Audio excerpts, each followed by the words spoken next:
Hello everyone. In the last video, we have started the chapter arithmetic progressions. We have seen the meaning of arithmetic progression. Arithmetic progression, in short, it's called an AP. AP, the definition of AP, a sequence in which the difference between two consecutive terms remains same always. एक ऐसी sequence जिसमें consecutive terms में difference हमेशा same रहता है, that sequence is called an AP. हमने AP की definition करी थी, ठीक है. फिर हमने जनरल एपी बनाई थी. एपी में दो चीज़ें सबसे इंपॉर्टेंट होती हैं. First term that is denoted by A and second thing is the common difference. Common difference is the difference between the two consecutive terms जो कि हमेशा सेम होता है. That difference is called common difference. A and D. So अगर मेरे पास A and D हैं तो we can find any term of an AP. ये हमने लास्ट करा था. जैसे 10th टर्म निकालना है a + 9d, 20th term a + 19d. ये सारी चीज़ें हम कर चुके हैं. उसके बाद हमने nth टर्म पे पहुँचे थे. nth term of an AP is a + n-1 into d. ये यहाँ तक हमने किया था. देखो, जो AP का कंसेप्ट है ये सिर्फ बुकिश कंसेप्ट नहीं है. ये कि बुक में एक चैप्टर है, पढ़ा किया क्योंकि एग्ज़ाम में क्वेश्चन आना है, वहाँ से उस पॉइंट ऑफ व्यू से प्रेपरेशन करी. It's not like that. ये एक प्रैक्टिकल कंसेप्ट है. कैसे? जैसे कि बहुत से इलिटरेट लोग, जैसे जो लेबर वाले होते हैं, काम करते हैं, कंस्ट्रक्शन का काम करते हैं, वो इस कंसेप्ट को यूज़ करते हैं. देखो, यूज़ होता कहाँ कहाँ पे है. आपने मैक्सिमम लोगों के घर में हमारे पास लैडर होती है, ठीक है. लैडर का कंसेप्ट अगर आप ध्यान से देखें तो लैडर में एपी का कंसेप्ट फॉलो किया जाता है. लैडर में जो स्टेप्स बने होते हैं ना चढ़ने के लिए, लाइक दिस. लैडर में जो स्टेप्स बने होते हैं चढ़ने के लिए, इन स्टेप्स में ये जो डिस्टेंस है between two consecutive steps is always kept same. Ladder बनाते टाइम इस चीज़ का ध्यान रखा जाता है कि जो ये स्टेप्स बनाए जाते हैं इस पे चढ़ने के लिए, इनमें डिफरेंस सेम रहे. तभी हम लैडर को इजीली क्लाइंब करना हो या हमने उसमें उतरना हो, चढ़ना हो, इजीली हो सकता है. अदरवाइज़ आप जस्ट इमेजिन करो कि लैडर में एक बीच का स्टेप बीच में से हम हटा देते हैं, ये वाला हटा देते हैं, यहाँ रखते हैं, यहाँ फिर से हटा देते हैं. यू कैन जस्ट इमेजिन, ऐसी लैडर पॉसिबल ही नहीं है किसी के लिए यूज़ करना, ठीक है. तो लैडर में कंसेप्ट यूज़ होता है एपी का. हमारे सभी के घरों में, स्कूल्स में स्टेयर्स बनी होती हैं, सीढ़ियाँ चढ़ने के लिए बनी होती हैं. उन स्टेयर्स को हम कितनी बार स्कूल में आते जाते टाइम या घर में आते जाते टाइम चढ़ते हैं, उतरते हैं. उन स्टेयर्स को बनाने के लिए एपी का कंसेप्ट यूज़ होता है. जितना फर्स्ट स्टेप का हाइट होती है ग्राउंड लेवल से, उतनी ही सेकंड की फर्स्ट से होती है, उतनी ही थर्ड स्टेप की सेकंड से होती है, उतनी ही फोर्थ स्टेप की थर्ड से होती है. कभी भी स्टेप्स में हाइट कम ज़्यादा नहीं की जाती है. ये आपने देखा होगा घरों में, स्कूल्स में. नहीं देखा होगा तो देखना प्लीज़ कभी, ठीक है. इस चीज़ को नोटिस करना. ये हमारे एपी का कंसेप्ट है जो हमारी डेली लाइफ में यूज़ होता है, ठीक है. आप जस्ट इमेजिन कि हमारे घरों में सीढ़ियाँ बनी हैं, स्टेयर्स बनी हैं, और उसमें किसी एक की हाइट कम है, एक की ज़्यादा है, तो यू कैन इमेजिन कि what is going to happen. हम ऑब्वियसली शायद एक्सीडेंट को इनवाइट करेंगे अगर हम अपने घरों में ऐसी सीढ़ियाँ बनाएंगे, ऐसी स्टेयर्स बनाएंगे. एक की हाइट बहुत ज़्यादा स्टेप की कर दी, एक की कम कर दी, ज़्यादा कर दी. सो ये पॉसिबिलिटी नहीं होती है. इसमें एपी का कंसेप्ट फॉलो होता है. स्टेयर्स में, लैडर में एपी का कंसेप्ट फॉलो किया जाता है. हमने लास्ट किया था nth term of an AP, general term of an AP. nth term a + n-1 into d. यहाँ पे कोई भी टर्म पूछी जा सकती है, मुझसे पूछी जा सकती है. pth term of an AP, n की जगह p, a + p-1 into d, ठीक है. qth term of an AP, a + q-1 into d, right. rth term of an AP, a + r-1 into d. यहाँ सिर्फ लेटर चेंज होना है. Generally हम n से लिखते हैं, but sometimes p, q, r कुछ भी हो सकता है. तो ये सारी हमारी जनरल टर्म्स ही होती हैं एपी की. और एक चीज़ हमने और करी थी कि एक सीक्वेंस दी है, उसको एपी चेक करना है. वी नीड टू चेक कि वो एपी है या नहीं. You know what to do. हम कॉन्जिक्यूटिव टर्म्स के बीच का डिफरेंस निकालेंगे। अगर सभी डिफरेंसेस सेम आते हैं then we can say that sequence is an AP, otherwise it's not an AP. So firstly we'll discuss question number 4 of our NCERT book, exercise 5.1. ठीक है, in this question there are 15 parts, right? और सभी में एक चीज़ common है। Question है first 4 terms दे रखी हैं, in all the parts we'll do 2 or 3 parts है। Which of the followings are AP, वो सीक्वेंस एपी है या नहीं, पहले तो ये चेक करने को बोला है। सेकेंड पार्ट ही इज आस्किंग कि if they form an AP, अगर एपी बनती है तो find the common difference D and write 3 more terms. I'll take one part, like it's 5th part I'm taking, और इसमें टर्म्स दे रखी हैं सीक्वेंस में 3 plus root 2, 3 plus 2 root 2, 3 plus 3 root 2 and so on।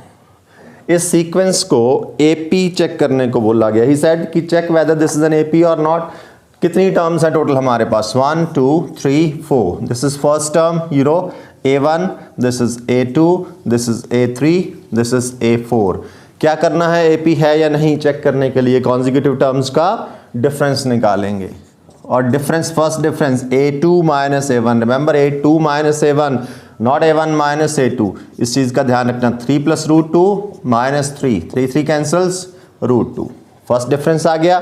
Second A3 minus A2, A3 is 3 plus 2 root 2 minus 3 plus root 2। Binomial minus होनी है, binomial minus होनी है तो बाइनोमियल पे ब्रैकेट का यूज़ बहुत ज़रूरी हो जाता है, ध्यान रखना। अब माइनस को जब हम ब्रैकेट के अंदर लेके जाएंगे तो you know what is going to happen, अंदर सारे साइन चेंज हो जाएंगे। 3 cancels, 2 root 2 minus root 2, again root 2। ठीक है, फर्स्ट 2 डिफरेंसेस सेम आ गए।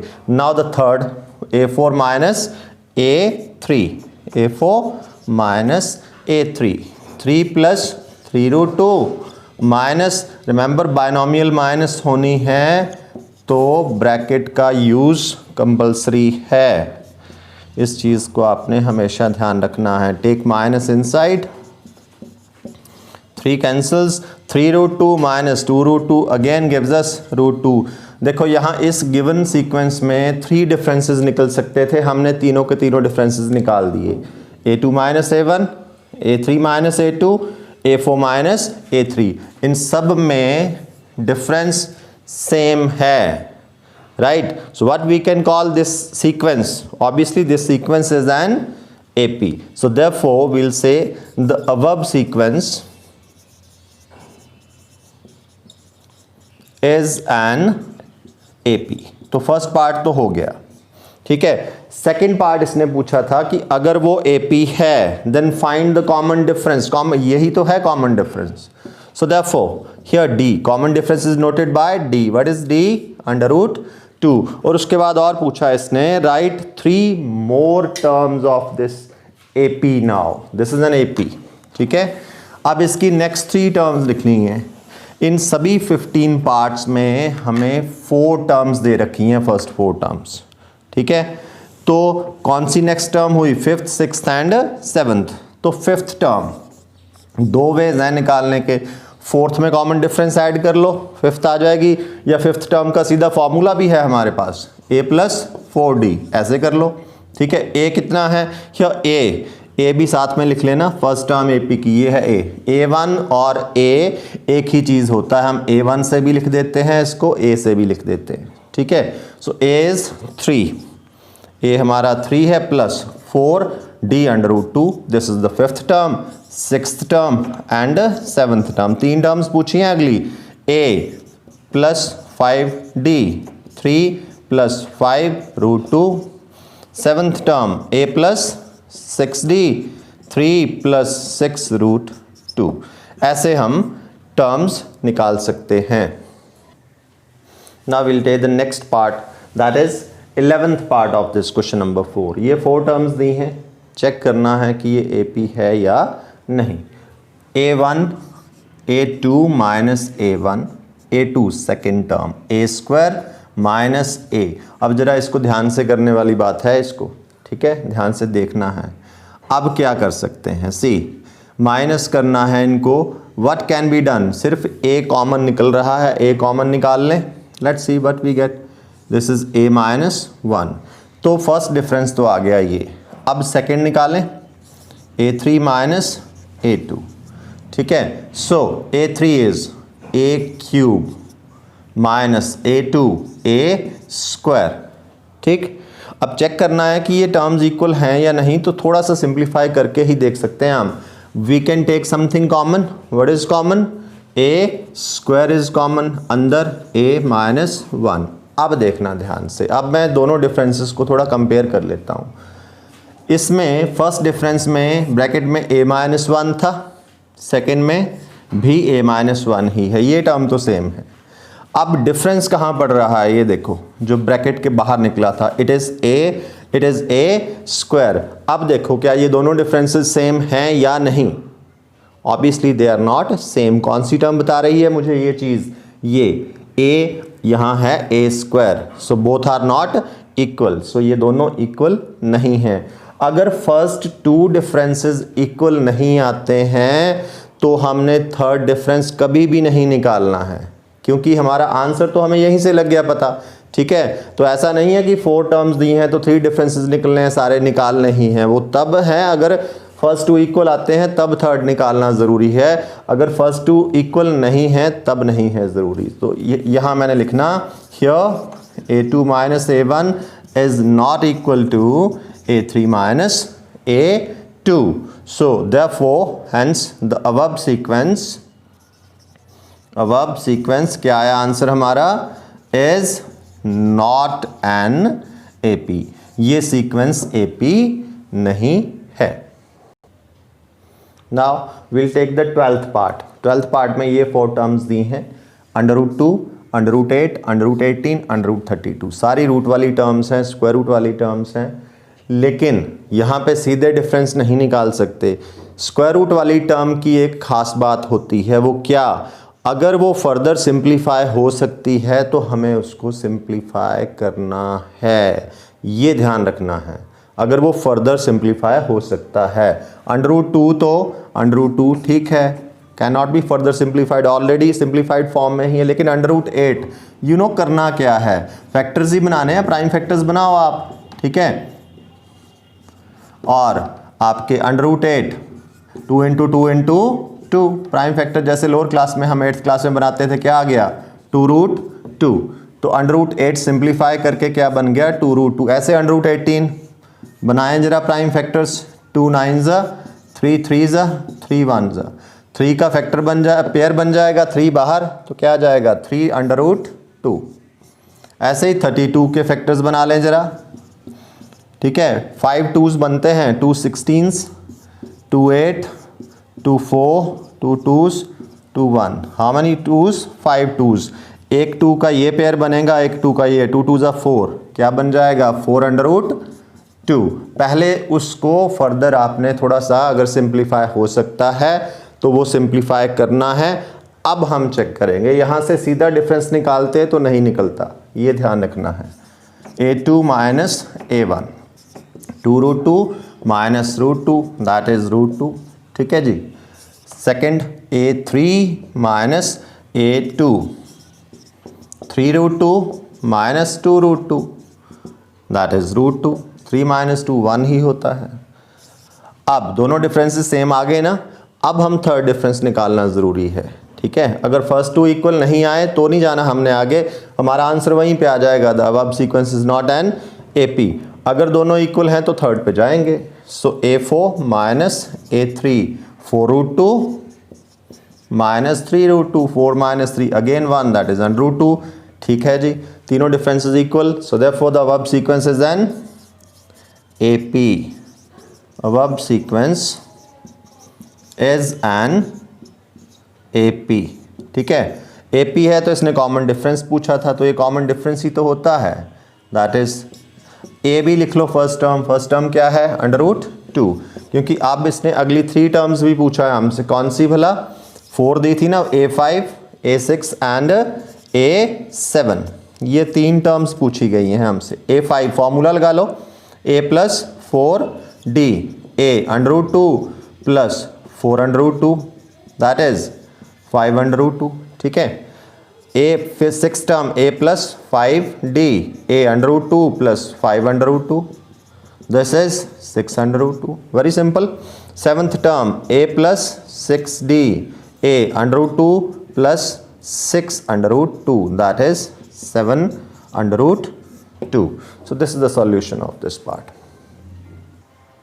Now we'll take 13th part. √3 sequence दी है, √3, √6, √9, √12 चेक करना है AP है या नहीं है, ठीक है। अब देखें जरा, A2 इसको साथ साथ में सिंप्लीफाई कर लूँगा बेशक मैं, A2 माइनस A1, √6 माइनस √3, ये दोनों टर्म तो सिंप्लीफाइड ही हैं, ठीक है। तो लेकिन देखना √6 को कहना राइट, √3 इंटू √2 लिख सकते हैं ना, ठीक है, माइनस √3। अब इसको माइनस करने के लिए इनकी वैल्यूज़ नहीं निकालनी है, ऐसे ही थोड़ा सिंप्लीफाई करना है। Now see √3 we can take common अंदर √2 माइनस 1, ठीक है, ये डिफरेंस आ गया। नेक्स्ट डिफरेंस निकाल लेते हैं, A3 minus A2, A3 √9 minus A2 √6, √9 remember 3 भी लिख सकते हैं हम डायरेक्टली, ठीक है, लेकिन इसको रहने देना, ऐसे जैसे दिया है वैसे रखना। √9 को कहना राइट, √3 इंटू √3 लिख सकते हैं ना, ठीक है, and √6 same, √3 into √2 into 2 sign से लिख देते हैं हम, क्रॉस से भी और डॉट से भी, ठीक है। ये डॉट लगाया दैट मीन्स मल्टीप्लिकेशन इनटू। हाँ, ये डॉट से मल्टीप्लिकेशन वहाँ नहीं लिखना जहाँ हम डेसिमल से डील करते हैं, ठीक है, क्योंकि वो कन्फ्यूजन क्रिएट कर देगा कि वो डेसिमल लिखा है कि इनटू लिखा है, right. Now what can we do here, we can take √3 common और अंदर √3 माइनस √2। अब देखना ध्यान से, ये ब्रैकेट से बाहर फर्स्ट डिफरेंस ये था, ब्रैकेट से बाहर वाली टर्म √3, यहाँ भी √3, ये तो ठीक है। कंपैरिजन करने के लिए वो इक्वल हैं या नहीं हैं बताने के लिए क्लैरिटी होना चाहिए, ये नहीं सीधा लिख दिया हमने वैल्यूज़, यहाँ से नहीं ऐसे आइडिया मिलता है। ब्रैकेट से बाहर वाली टर्म सेम, अंदर वाली टर्म इसमें √2 माइनस 1, इसमें √3, are they same? Not same. So what we can conclude, these two terms are not equal. So therefore here A2 minus A1 is not equal to A3 minus A2. So क्या conclusion निकला? Therefore this sequence is not an AP. Therefore the above sequence is not an AP। देखो इसमें क्या मैंने तीसरा difference निकाला, वो निकल सकता था, क्यों नहीं निकाला? क्योंकि जब फर्स्ट 2 ही नहीं सेम आए तो थर्ड का काम ही नहीं है कोई भी, मुझे आंसर मेरा यहीं से मिल जाता है। So these are very easy questions to check, और इनमें जनरली बोर्ड एग्जाम में एक आधा क्वेश्चन आता भी है। सो इन क्वेश्चंस को आप बड़े ध्यान से करेंगे। Thank you.